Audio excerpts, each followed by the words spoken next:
Hey everybody, I'm Randy Jones. Oh, and I'm Amanda Hayes. Hey, what'd they call you the other day? Remember? Said, oh, it's Randy and Amanda Jones, and Yeah. that didn't go over well. Really? We didn't say anything. It wasn't an appropriate time to say anything, to correct. We were in an official type meeting, and correcting them would have thrown off the vibe. So I did not say anything until afterwards. Yeah. So if you're new to the show, she used to be a Jones. She ran away. She ran off. Left me. Gone. Yeah. Yeah, I'm all gone. So welcome to Incredible Tiny Homes, and you can see it's dark already out here. The sun has already set. And Yeah. Today's a Monday. Listen, there's a meme on Facebook that says, "Oh, I love this the time change. I love to watch the sunset at lunchtime or on my lunch break." Right. Said I love to watch the sunset on my lunch break. So that's pretty much it. So it's dark outside. Yeah. And when I was a kid, I used to hate that happened when winter came. It's like, oh my Yeah. God. So we wouldn't see warm weather for 6 months. Well, you were in Michigan. You wouldn't see the sun for another 6 months. And it got dark early. I'm like, oh. You all have harsh conditions up there. I have to be in the minority because the majority of the people that I know absolutely hate this time change. My mom hated it when she was alive. Yeah. She hated it. I love it. I You love love it. dark. I love dark. I love being in a cave. I like dreary weather. I don't like sun. I don't like the ocean. You're an ogre. I'm an ogre. Yeah. I should, I'm a live under the bridge in a cave kind of person. Yeah. So I just do. I like it. So does Seth. He's like that too. But Lindsay, she don't like it. Lindsay don't like it because of like depression, like things like that. It brings there's something called, I can't remember exactly what's called. It's something, but it's like a depression thing that people get in the wintertime. Like they call it the winter blues, Yep. but it's actually a thing. So I feel for people that it affects like that. But listen, the darker, the sooner it gets dark, I'm happy. I think I used to, I was a kid. It's like, oh man. I was like. Now, Randy talks about Michigan, and I just feel sorry. I mean, we're talking like. Oh man, there are people from Michigan watching this, and they Well, I mean, love Michigan, and they're doing great. That's Right. great, but your experience was not like that. it's just me. It was dreary, and it was. I mean, that's why God created Florida, because it's full of Michiganders. It sure is. Yeah. Well, I remember my dad, he said, I'm going to go as far south as I can and dip my toes in that furthest. And you could see Havana right across the bay. Havana. Yeah, he always wanted to go. One of the things that, people call it Cuba. The way I've been told it's called Cuba. Cuba. It's supposed to be Cuba, but I don't know that. So. Yeah. And anyway. we went, ended up taking me all the way down to South Florida. I'll never forget the first time I seen a coconut tree was in Key West. Key West. West. Was nobody there. It was in 1972. Yeah. And they had Sloppy Joe's bar. Okay. And there was nobody there. It was in the middle of the afternoon. That was back in the day. That was in boats where they were coming up and throwing fish on the dock and slamming them up against a nail hanging on the wall. That's hardcore and taking Florida. pictures of them. And it was just quiet. They used to play minor league baseball down there. And Did they? Yeah, my mom and dad took us to a minor league ball game. And it was Cubans that come over when they were playing. And everybody was Spanish speaking and going on and stuff. It was so cool. And it was just quiet. Yeah. I remember sitting there and there was coconut trees, the breeze blowing. I mean, there was like no traffic. I've never been to Key West, which, I'll probably never go. I mean, there's no reason. I'm not a beach person. Yeah. I'm not an ocean person. There's not a beach there. Yeah. Well, I mean, the ocean's around Yeah, it. but there's no beaches. Right. In Key West. Yeah. You would think there's beaches in Key West, but there's not. Well, like there's a little beach, but it's all about it's community. the experience. Yeah, it's just a well, tropical and place. it's bars and things like that. Not just none of that. It's I have a childhood friend. Him and his wife are there now. So could be bars if you want. I like there's museums there.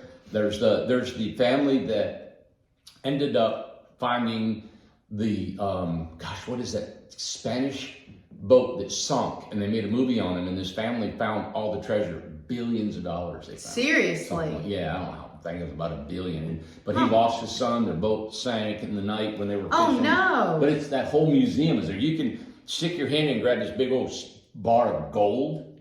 That was in 72? No, I think that was in the 80s or something. They found that ship. I went there in 1980. God, what was it? My mom and dad went down there in 83. When they retired to Florida. 83. I went down there in 83. I was 13. You was you was probably married. Oh, I bet you and your wife. I wasn't married yet. Oh, you weren't? You weren't married at 23? I married in 23, but I wasn't married when I went to Key West. Oh. Okay. 10-4. Okay. Got that line down. I mean, whatever. Well, you went with your parents. I got to handle her. Listen, and I met. If I don't handle her, she'll handle me. And I met your parents, so I bet you had a great time. Oh, it was wonderful. Oh, I bet it was great. You know what my dad did? He's from Kentucky, right? I mean, he's just like a country. He wasn't country like redneck country. No. He wasn't at all. He got a perm. I've seen pictures. His hair was all permed out. Yeah, and we went down there and he had this big bouffant, curly hair all over. That was the style, though. He had straight. I remember I got a perm. I got a perm when I was 19. Okay, so does anybody remember? Because I saw pictures of you with this perm. Yeah. Does anybody? And Randy was blonde. Okay. So, because he'd done sun in and all that we stuff. first sprayed sun in our Yeah, so back, if you remember, if you're in that, look, I'm wearing my 80s stuff. This is my 80s music I'm wearing on my shirt today. Van Halen and everybody like that, and Bon Jovi and everything. And Randy looked like the greatest American hero. You all remember him? The Greatest American Hero, look it up. It was an 80s mini-series, and he was a superhero, and you looked just like the Great American Hero. When I saw, because your hair was a yellow-orange. So it turned awful. If you remember Sun In, oh my God, there was Sun In and Quick Tan, and QT. Peroxide. And Peroxide. Yeah. So we blonde in my hair. Me and my buddy, we're down there. We're just from Michigan. We're going to be beach guys, you know. What a man. Was it you and Danny? Me and Greg. Oh, Greg. So we're down there on the beach. We got our sun in. And I said, you know what? I had straight hair on my left. And I said, I want to look like Michael Landon. Michael Landon was the hot thing. He had the prettiest, waviest hair. And I Everybody thought, loved I Michael want this Landon. loose locks, you know. So I went to a salon, and this guy puts me in a chair, and he starts curling my hair till I want to look like Michael Landon. So he starts putting all this in. I'm like, he's got them little bitty rollers. Tight. And they're all over my head. And I said, tight. Hey, don't that make little bitty curls? He goes, no. It'll all loosen out. It'll loosen out. It never. When he let go of those things, it went wing, wing, wing, wing. I mean, it didn't loosen out on the pictures I seen. A week later, it was still tight. I had little curls everywhere. And not only did it curly, they don't call turned it the blonde hair orange. They don't call it a permanent for a reason. You know, they call it a permanent for a reason. So I ended up going, so whenever I was probably about 12 or 13, I went to get my hair cut, and I told him, because I used to get like Teen Beat and Tiger Beat. That was the magazines back in the day that teenage girls would look through and stuff. Had Scott Baio and Ralph Macchio. With all them pictures on the with all them pictures and all that kind of stuff and everything. So Bo Duke and, John Schneider and everybody back in the day.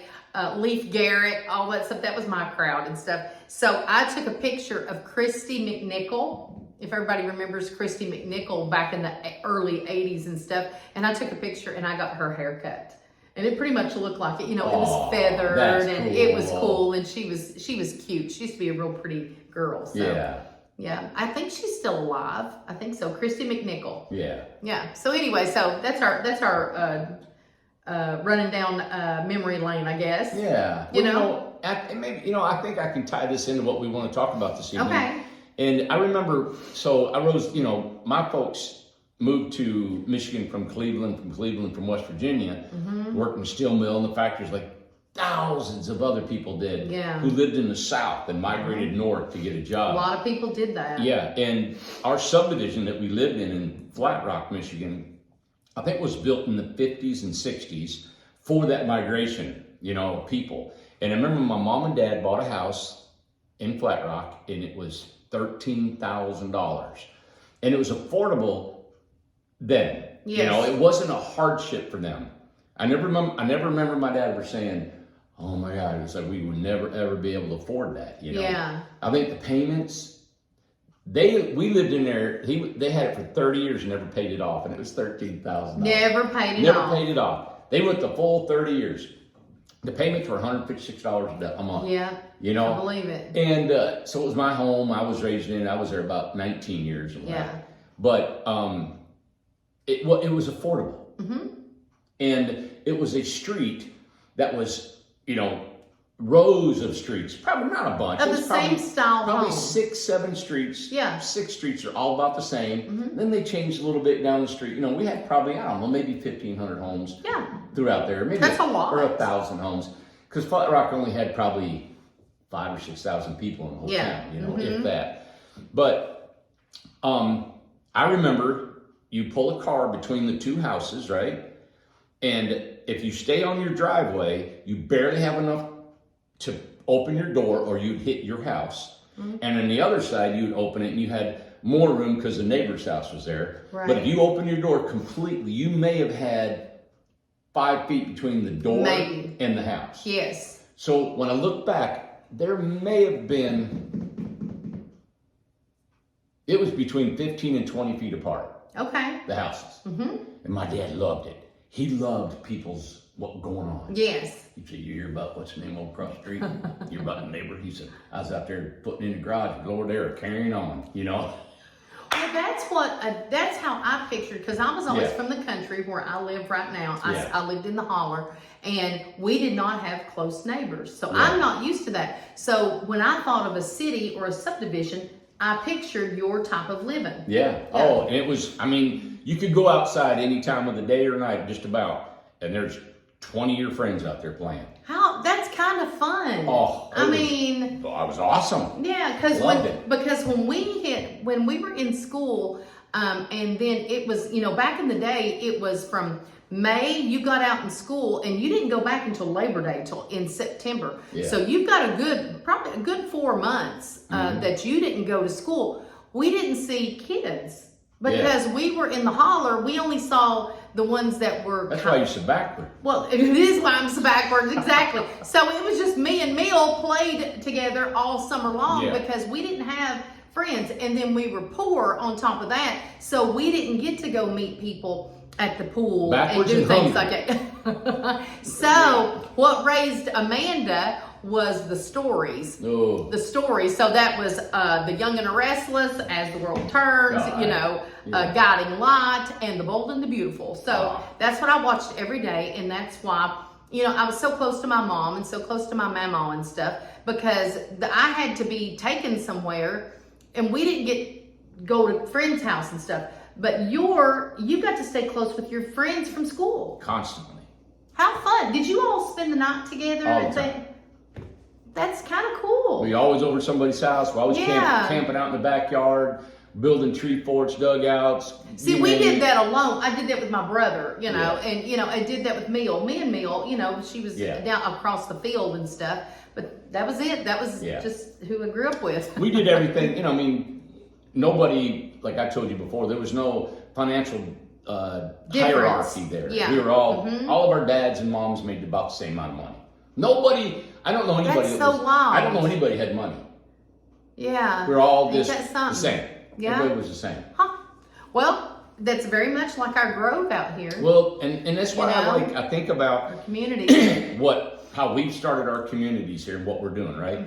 So my whole premise is this, it's about money and financial, right? Is how can we keep the lot rent low? How can we keep our house prices low? How can we make it affordable for everybody who's on a fixed income that can have a great life and don't have to worry about money anymore?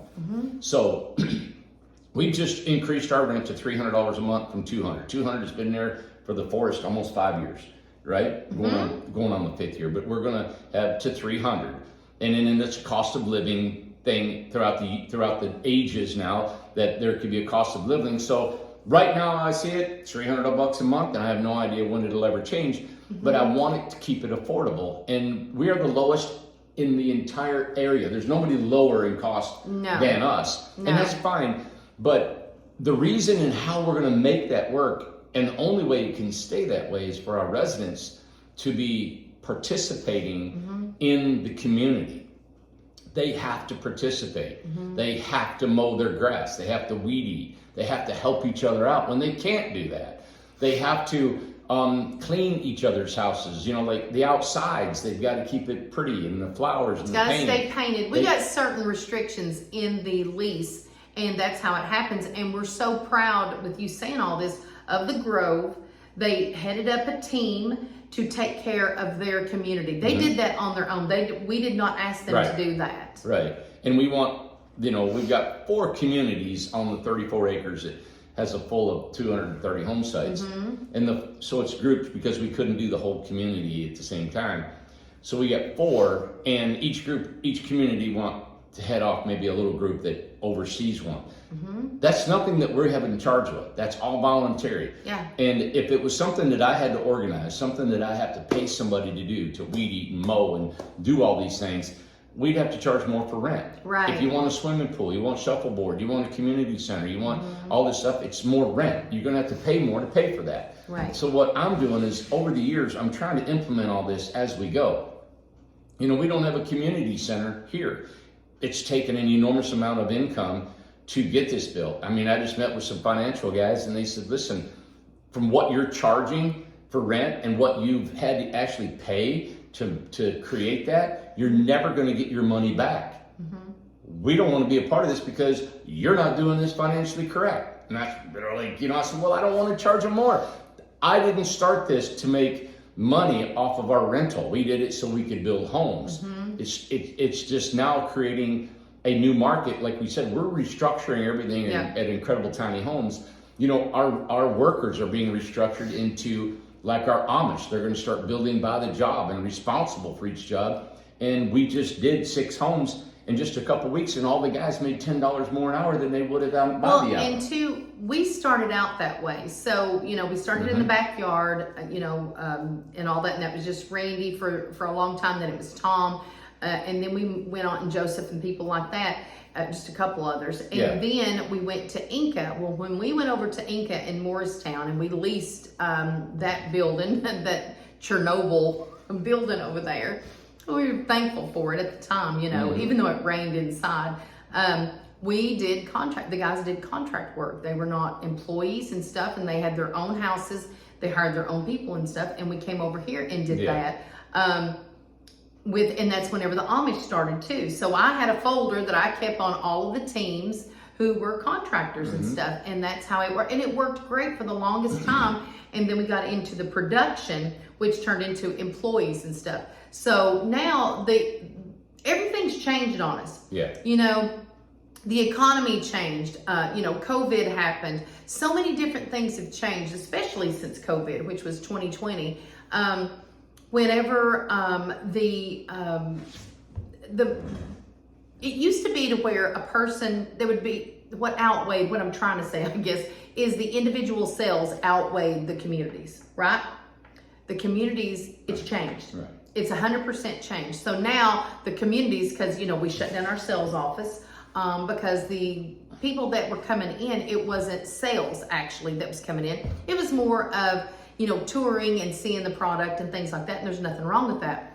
But things have went from that to online. We have all of the pictures online. We have all of the floor plans online. We have everything, prices. You can call in. You can see our videos. We show tours and things like that. Yeah. So we were finding out it was not necessary to keep a tour, keep a sales office open that was costing a lot of money, which, you know, causes us to spend more, to where we'd have to raise the rent and things like that, or raise the prices of the homes, and we don't want to do that. So we're trying to cut out as much as possible to save money, so we don't have to charge as much for our homes and charge as much for the rent.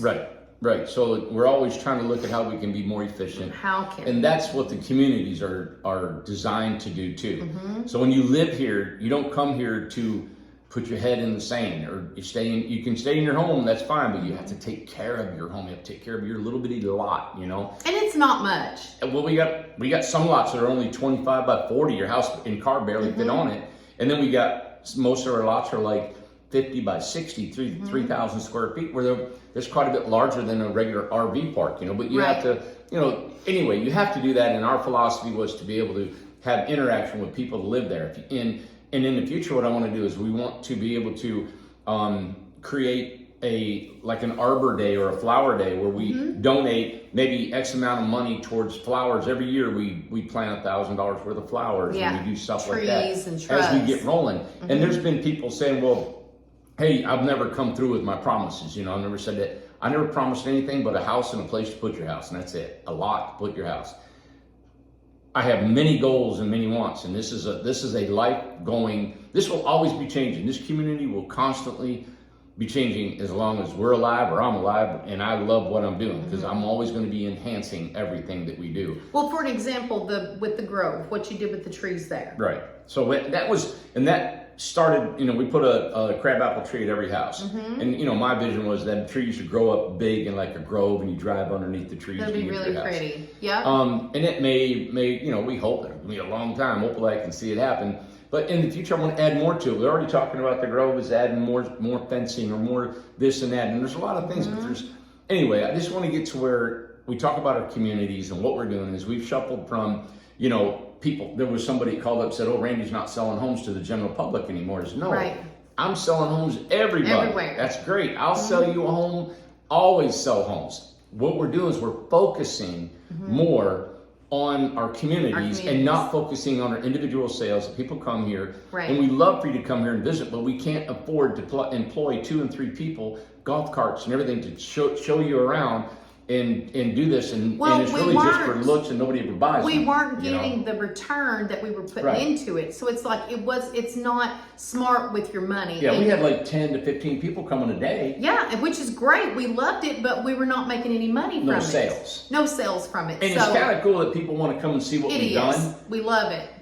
But we just can't afford that. Yeah, we're not a museum. We're not and I wish we could, but we can't. So what I wanted to do is present to you all that this community philosophy, we want to continue to do this, like Spencer, that we're under construction right now. Buffalo Creek, under construction right now, getting them ready. We want to do that more because we're going to try to get these done, hopefully, in the next 5 or 6 months, get everything rolling. Then we want more communities to do this and stay at that philosophy at low cost housing and lot rent. And that's what we want to do. Right. Tim was just sharing a Wall Street story, I think over the weekend, that he's seen. I think it was Saturday. That, they were stating that this year has been the lowest in home sales in 30 years. Yep. I seen a show on Netflix, and they said it was the lowest in 35 years that this company had seen a drop in sales. Wow. And a real estate company. So, we've seen a slowdown here, but we always slow down in October, November through the winter. Always. But we're still selling homes. We've almost sold almost all of our kind of go-to homes that we had laying here. But we offer, I guess the story that I want to talk about it on Wall Street was talking about how the older generation, I'd say 55 and up, I should say, that, they can't keep the homes that they're in. They're too big. They cost too much. The taxes, to keep the overhead. And everybody's wanting to downsize. Well, there's nowhere to downsize to. There's nowhere you can get a home for $100,000, a lot, a home and everything. No. And they said you can't go anywhere and find a home between, $100,000 and $150,000. Right. And that's where we come in. And if you are looking for a home, we've got a 2-bedroom, 2-bath, Ace. If you've been watching this a while, you know that it's 560 square feet of beautiful generational home that is not built with 2x4s. It's beautifully, it can't rot, rust, fall down, anything. It's for $75,000. New panels.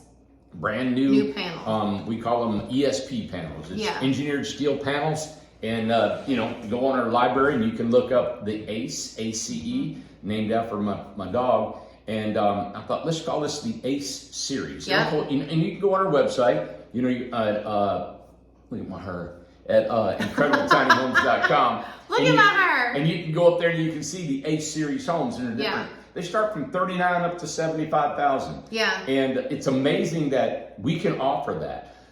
What I'm trying to do as a company owner is I am trying to now find, we're trying to get, and we've been doing this a long time behind the scenes of lenders and stuff that we can borrow money from so we can leverage and start building these communities instead of doing like we've been doing with Buffalo Creek and this and the Mountain and Spencer.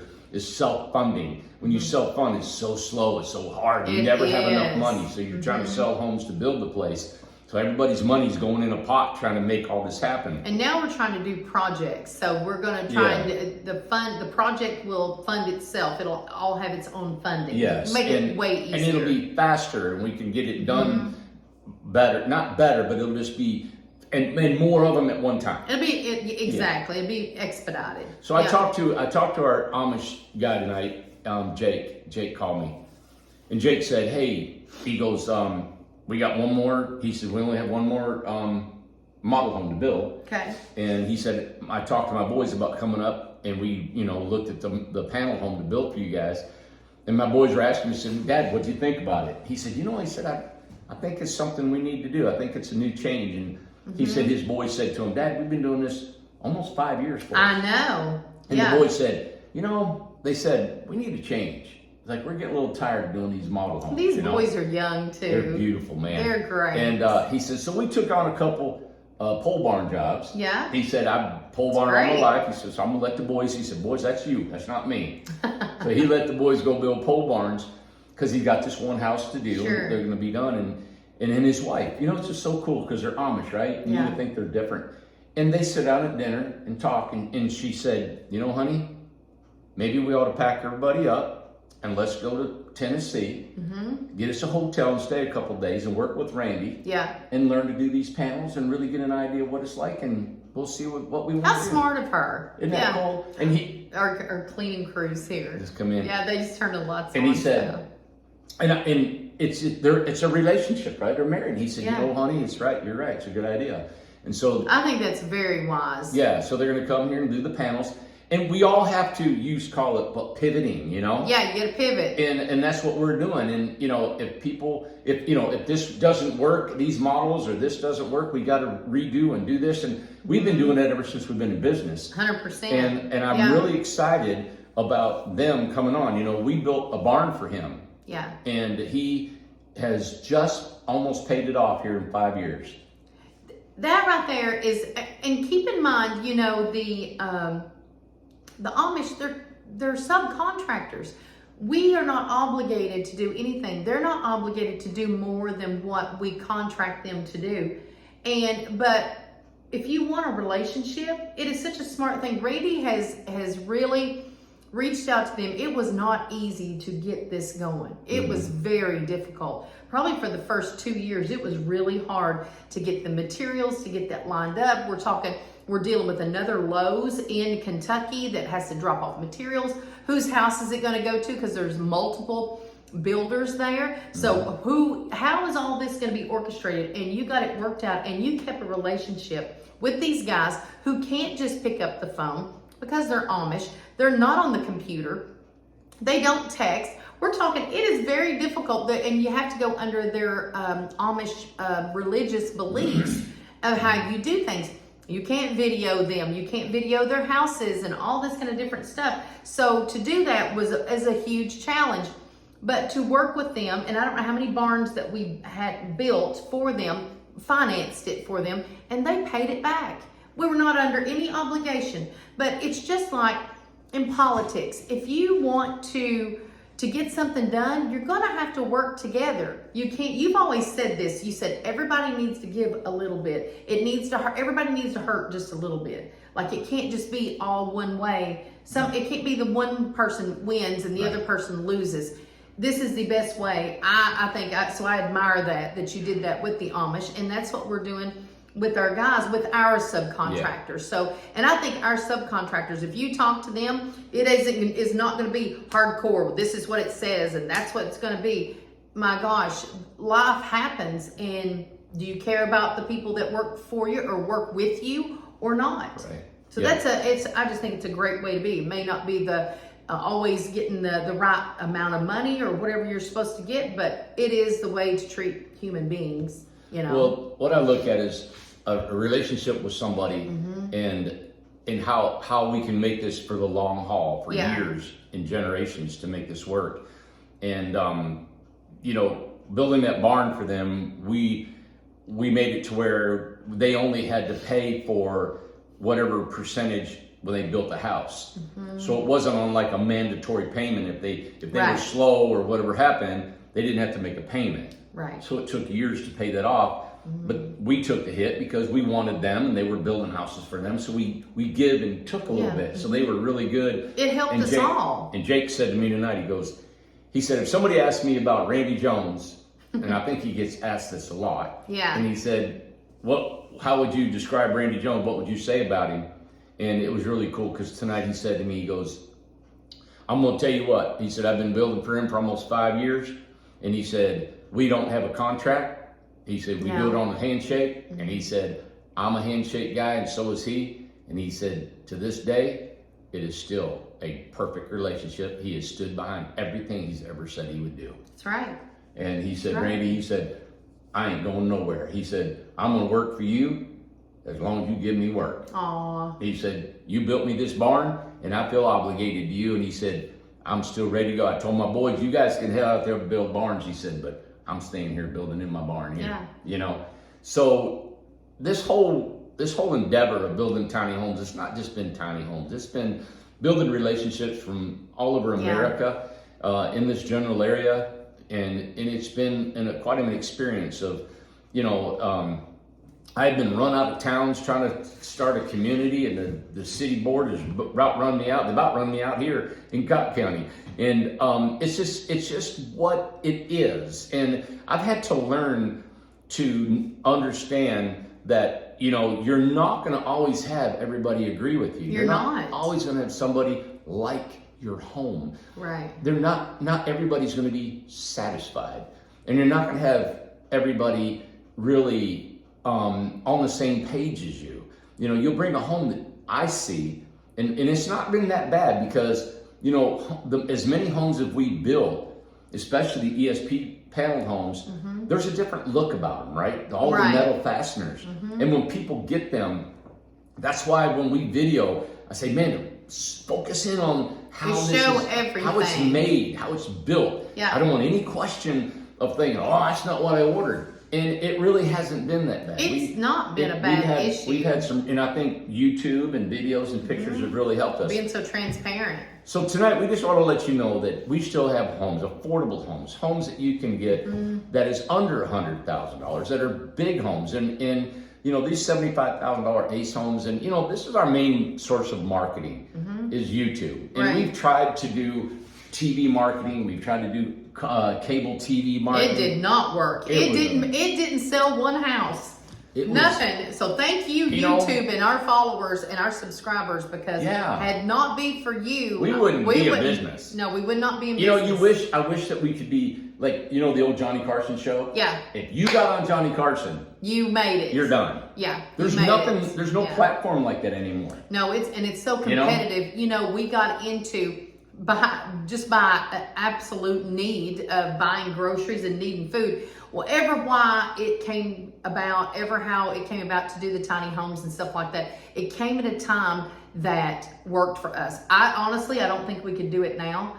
It's too competitive. We went in. If we started building tiny homes now, like right now, I'd do it again. Well, you could do it again. I couldn't do it again. I'd be competitive. You would be competitive, but we came in at a time.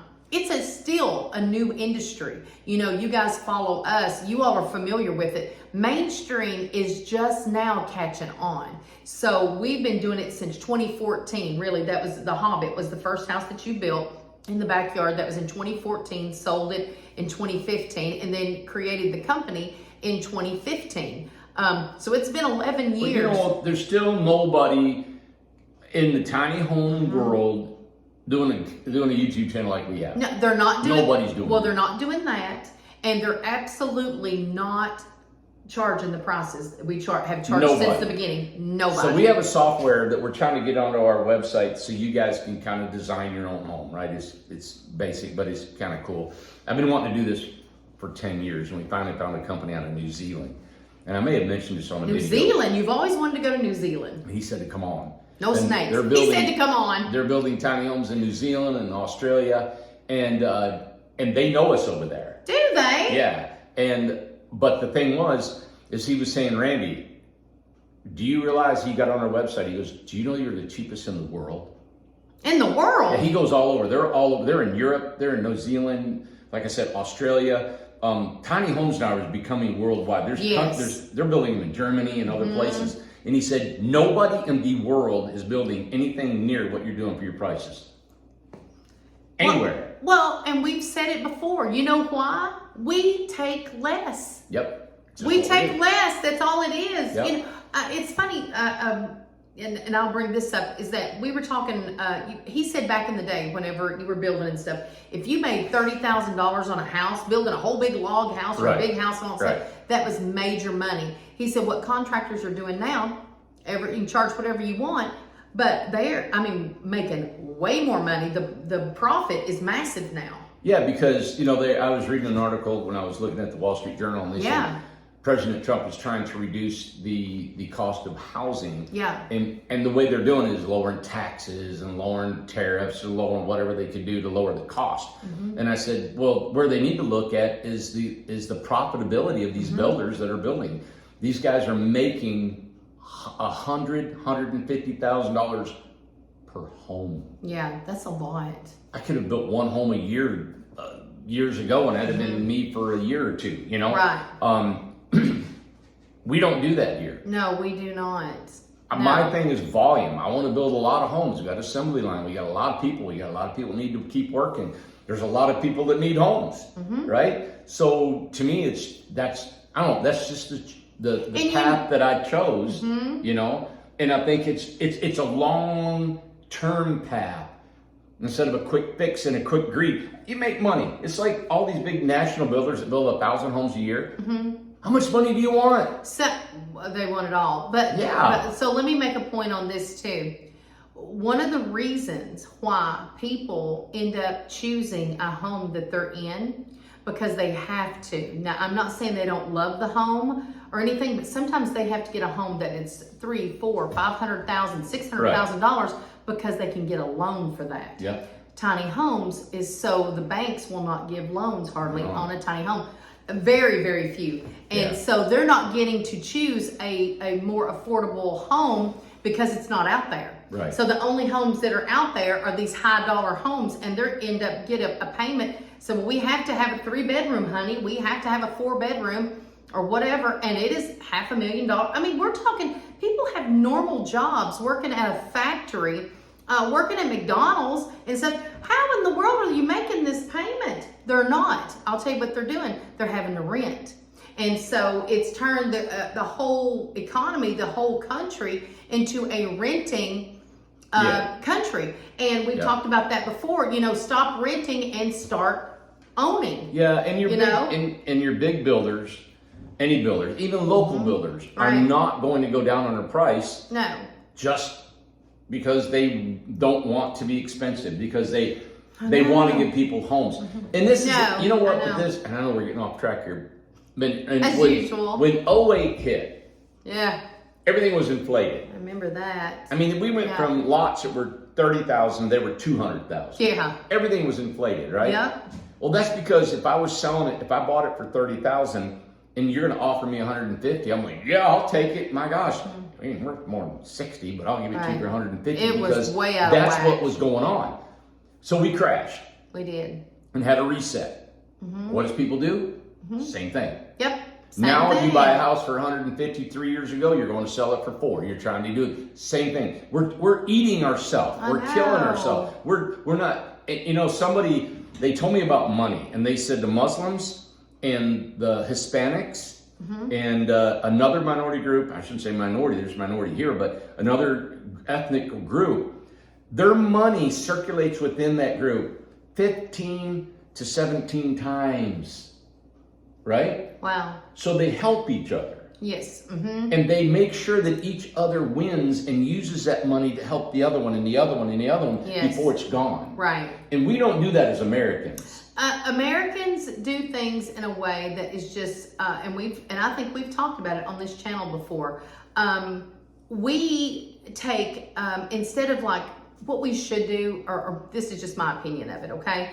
So I help my kids a lot. I want to help my kids a lot. Whenever you're starting out, your kids don't have anything. They're coming out of college, or maybe they just went to high school or whatever like that. We can't be throwing them right out the door and expect them to go get a loan, get a house, get a car. They're instantly in debt, right? Right. Why don't we take them in our family and have everybody and help everybody get a house, help everybody get a car, help everybody do this collectively. And we really don't do that as Americans. But I'm telling you, it would be a good system to do to make sure that everybody is not in this horrible debt. Yeah, but and you don't have to do it alone. But that's what we're trying to do in our communities. That's It's like at the beginning of this video and what we're talking about is that we don't overcharge, and you guys need to help each other. So if you join one of our communities, you're not obligated to do that. You can stay in your house, lock your door, pull your blinds, and that's it. You got to take care of yourself. But there's going to be a day come where you're going to need somebody.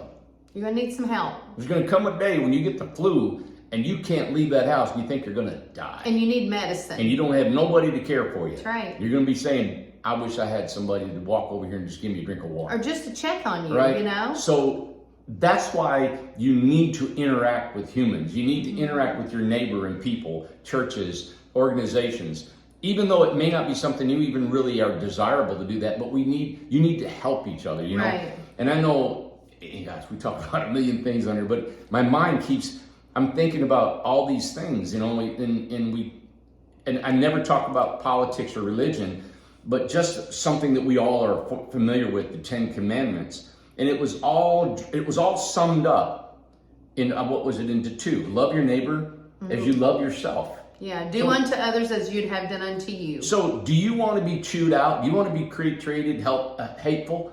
Do you want somebody to be mean to you? Why be mean to somebody else if you don't want to be mean? 2, if somebody offends you, you know what you do? You pray for them. You're supposed to. You don't go at them and try to lash out at them. You're supposed to pray for them. Man, you love them. And you're supposed to love each other. We've had a ton of people that have come against us. And you know what? And I pray for them. We have not come out publicly against anybody who's ever said anything negative to us. Exactly. It's not the thing to do. And it's to each your own, whatever religion that you are, and all that kind of stuff. To me, it's human. It's being a human on this earth. So what we're trying to say that we do as a company, I know we've done a lot of talking. Yeah. As a company, we don't have to. We can get as much profits as we want to, but we are choosing to charge less. We really do want affordable housing for the whole country, if not the whole world.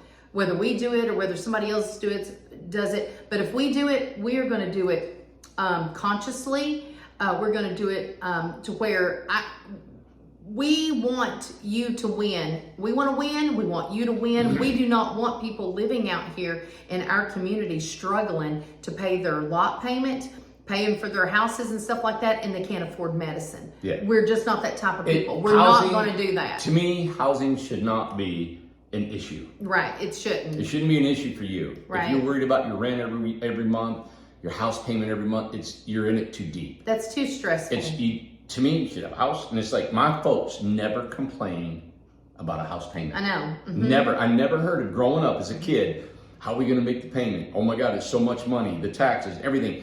Never heard them talk about it. I know. It was something that was affordable. Yeah. And that's what we're trying to do. We're trying to get the banks to go on too. I've never heard a lady out here yet. Of course, I don't know them all. I've been around them all, but none of them come out and say, "Oh my God, I paid too much for this house. I'm stressed." No, they love their home. You know, and I'm proud of the fact that we've created this affordable housing, and for you all too that have not yet bought a home from us or into the community.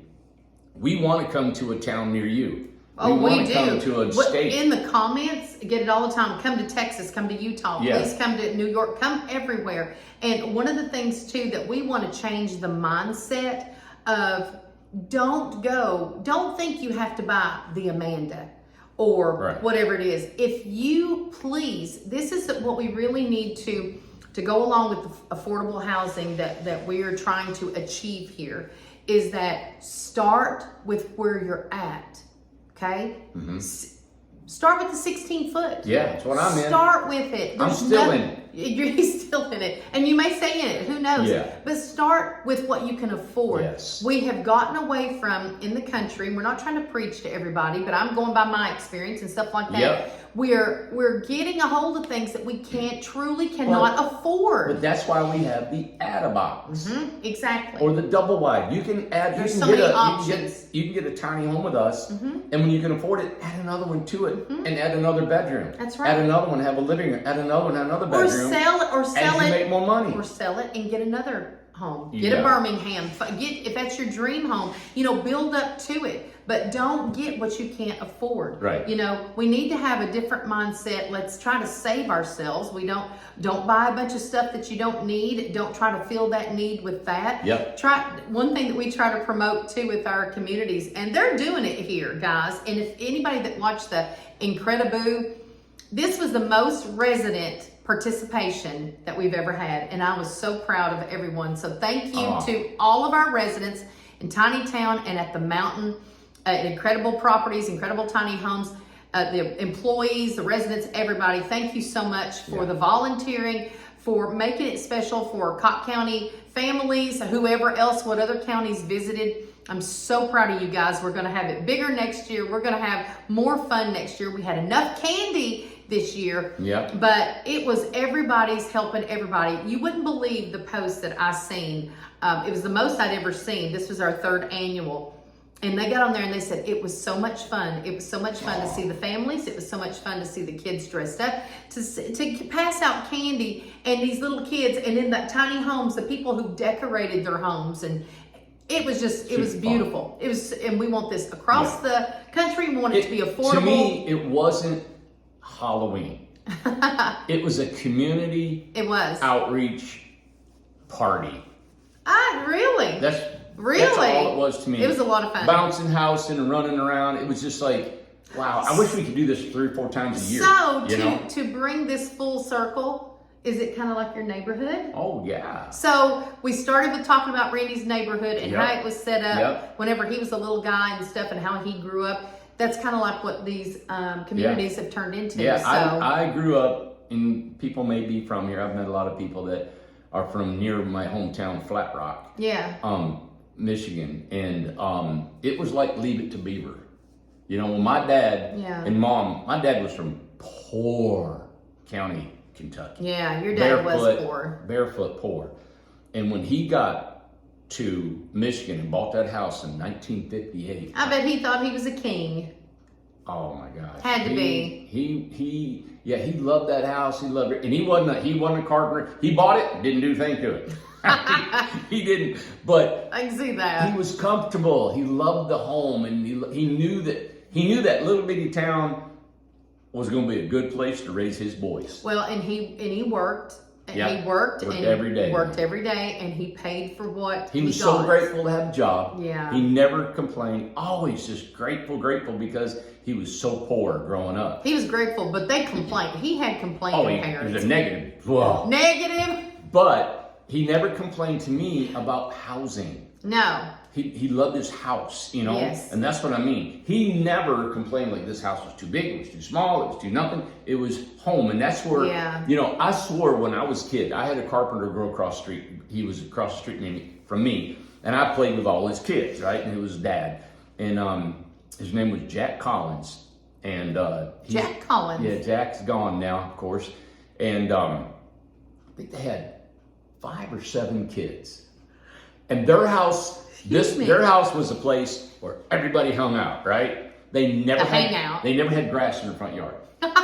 Everybody had grass except for the Collinses. Because everybody was there. And their door had no screen door on it, and their other door was wide open, and all of us ran in and out all the time. Fanning the door. We'd grab us a peanut butter jelly sandwich. We head outside, we were playing, and Gertie, that was her name, Gertie. We called Gertie, and Gertie's always in there, had Kool-Aid and stuff for us going. It was just always playing Army, fighting going on, Gertie's correctness.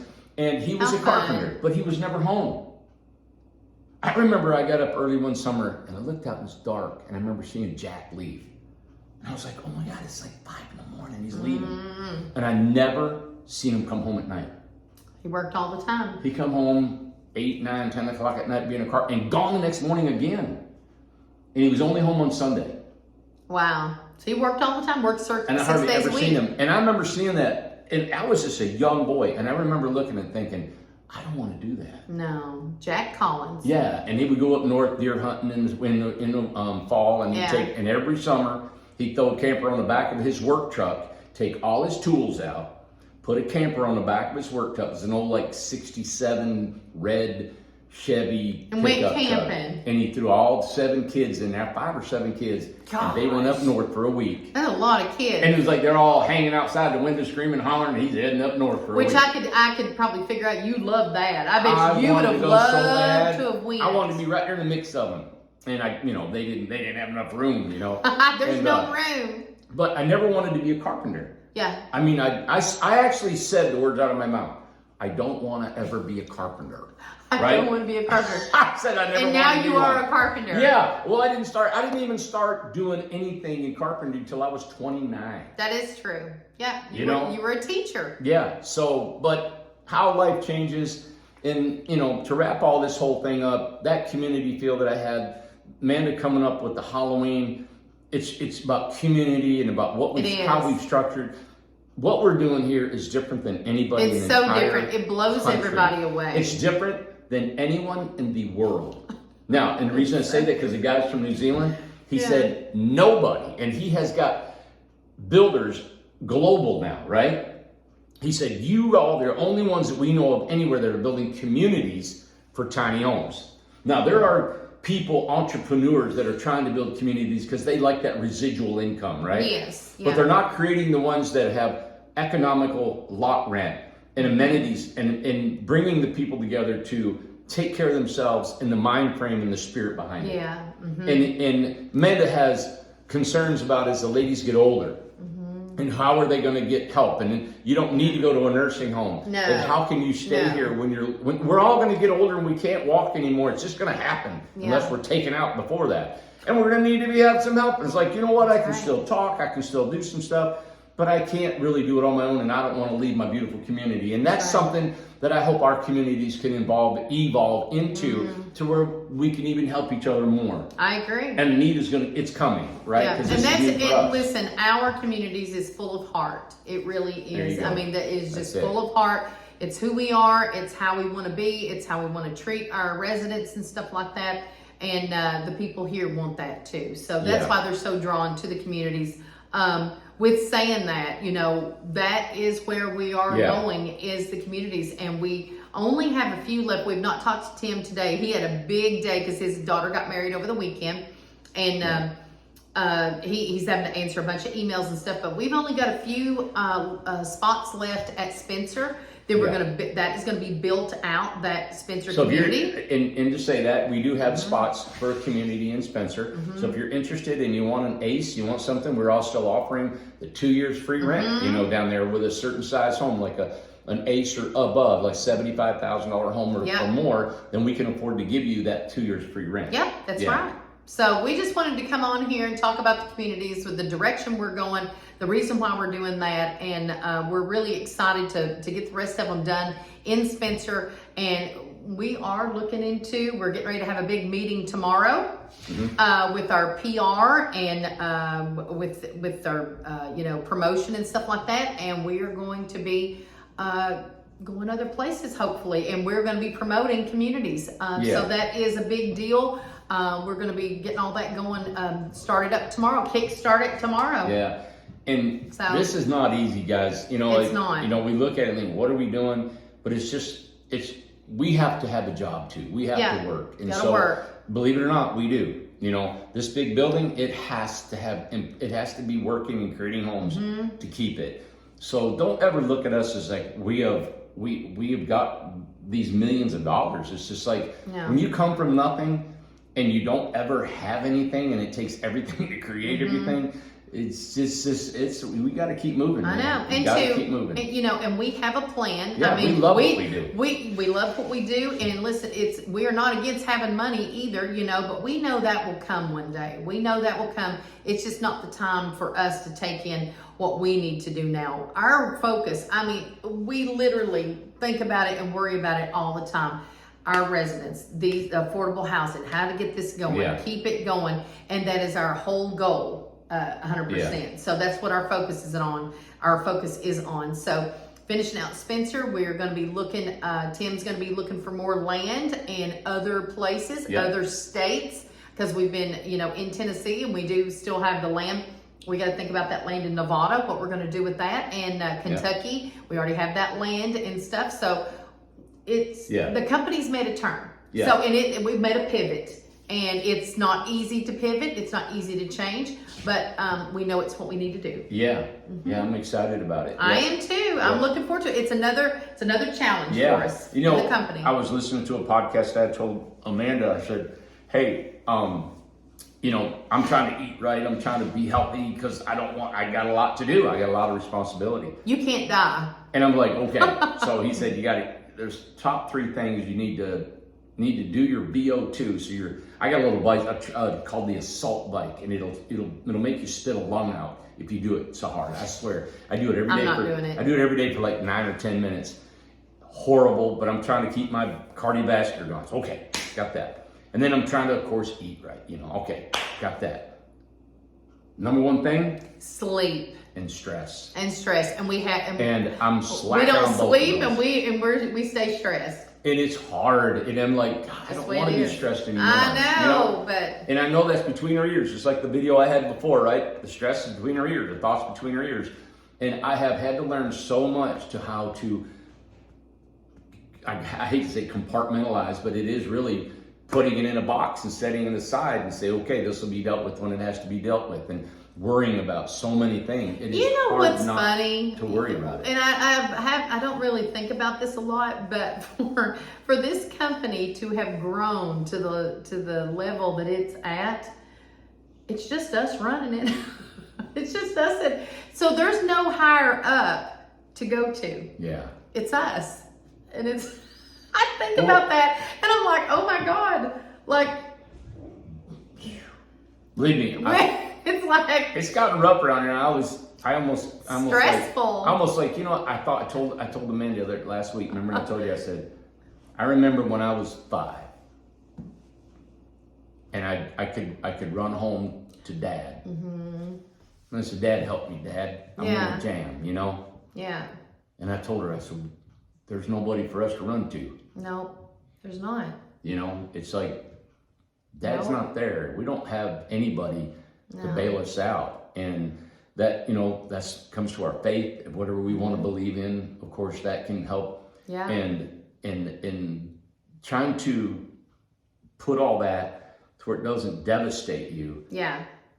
You know, you've got so many thousands of people that we're responsible for. Yeah. Workers, and I mean, when I'm talking thousands, like from vendors to we're talking vendor. I was getting ready to add in vendors. I mean, vendors are important too. I mean, they're there for us, hundreds of customers for the products and the materials that we get, and you know, their companies depend on us to buy from them. Yeah, affiliated with us, and so you know, I can't just lay down. I can't financially lay down. I can't physically. We've got to keep this train running, and I want to do it, and I want to be able to do it in a way that is fun and good for us. But it's been hard, you know, and so to do this it's been a big, you know, for my age, I see my peers don't want to change. They don't want to challenge themselves. Of like, if they don't like something, I don't like it, I'm old enough, I'm too old to change now. That's a big thing, right? No, I want to change. I want to be better. I want to be better. I want to be a better friend. I want to be more loving. I want to be more caring. I want to be more direct. I want to be smarter. I want to be wiser. I want to be a better businessman. I want to be a better investor. I want to be a better everything, you know? I mean, and I'm willing, and I'm challenged every day. Every day I get bang, and I have to just allow that to happen. Is that on the days that I'm here? No, when she's here, I snap. That's a breaking point. That's when you take extra supplements that day, isn't it? Is that when you start popping all those supplements and stuff? Yeah. Get all that vitamins, all your zinc and all that stuff. It's like you need something to combat me. Painkillers. Painkillers. Okay. Well, anyway, so we wanted to share all that with you. I know it's a lot to digest, but we think the majority of the people are where we're at in our lives with your life. It's, you know, on a smaller scale because we're talking about the company and stuff like that. But it's still no different. I mean, we're all the same. Treat others as you'd want to be treated. Yeah. And let's try to work hard, Just change, think about that. and just, as you said, be better. Let's be better. Randy used to own a gym, him and Foster, and it was called the Do Better.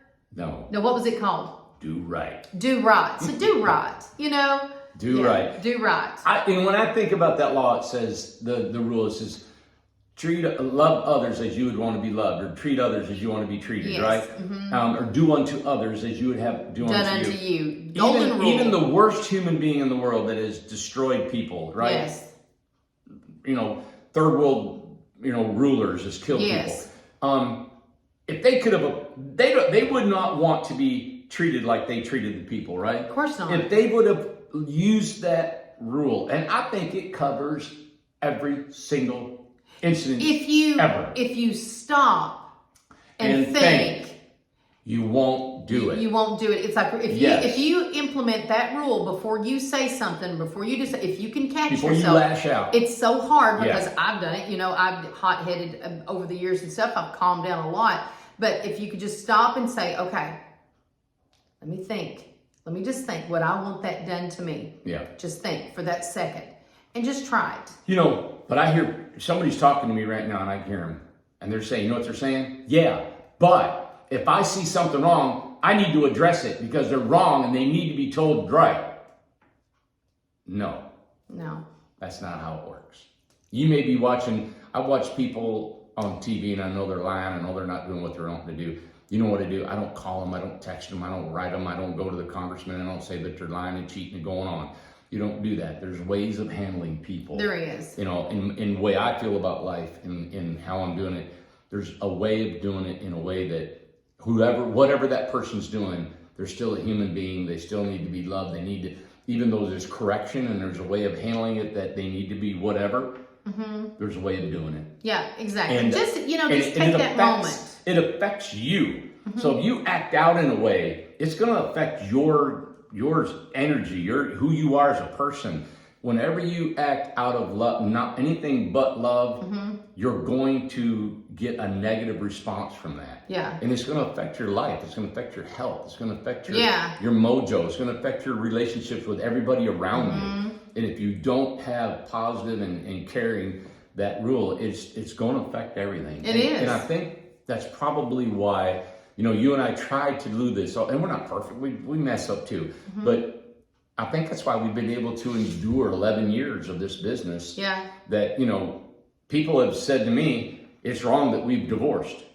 You know, it's wrong that you've been married and divorced. I've been married and divorced. And then we were married and divorced. Like, oh my God, what a mess. You know what?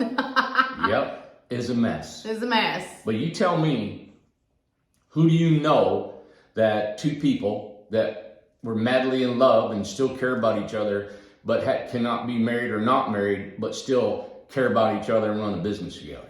Yeah, we get that question all the time. They're like, how in the world do you work with your ex? And it's like, I don't know. You know, Randy and I have a very unique situation that I honestly think that this is what we were supposed to do. I don't know if you believe that or if you believe in something like that, but I think it was over the years. There's a reason why it came to this, because there truly is thousands of people who have bought our homes and it has changed their lives. I mean, changed their lives in such a monumental way for their health, for their mental health, for their financial situation and everything. So there's a reason why Incredible Tiny Homes was created. And there's a reason why him and I are still together, you know, doing this and still passionate about it. We really do care about people. We care about this company. We care about our employees. We care about our subcontractors, our vendors. We care. We just care. Well, and I think that's what we were meant to do. You know, you're here. I'm more selfish. I think that you're here for me. And you picked me up off the floor just last week. Yeah. You know, and said, hey, it's going to be okay. We're going to do it. Yeah. You know, and I know I'm always trying to be the stronger one for her because, I want to make sure that she doesn't worry about anything. Right. But, there's times where I've needed it, and when it happens, it's pretty tough. But she was there to pick me up, and, that is, to me, that's why we're here. Yeah. And to keep this thing going, like you said. But there's just, and we have, and we do have a resilience about us. We know we're different. We're different type of personalities. We're different type of people. And we will withstand in a storm and for a very long time. We can hold our own with a lot of stuff. So, so I don't know. It's just a reason we can handle what we got going on. Yeah, so. I always think, when you say it, I always think Captain Dan. When he's on that trunk. Lieutenant Dan. Lieutenant Dan, when he was on the bow, on the mast of that boat. Yes. He had no legs, and he tied himself off during that hurricane. He did. And he just screamed out, "Is this all you got?" Is this all you got? So, man. Yeah, that's Is this all you got? Bring it on, man. Bring it on. Yeah. All right. We're ready. We're here. I'm in the storm. Yeah. All right, everybody. Thank you for watching this. Hope it's whatever we said. I hope it encouraged you. But the main thing, I hope you want to buy a house. Yeah. Right? And don't miss out on the final 2 years free rent in Spencer. Because this will be the end of it. Once we fill it up, it's done. So we're going to get with Tim tomorrow. I think we're going to meet with Tim in the morning and try to get some kind of an idea. Was there any people that bought? How many spots are left? We're thinking there's probably about 12 maybe left or something like that. But this is going to be it until we buy our next property. So take advantage of the 2 years free rent. Do that. All right. Thank you, guys. Thanks for watching. All right. Bye.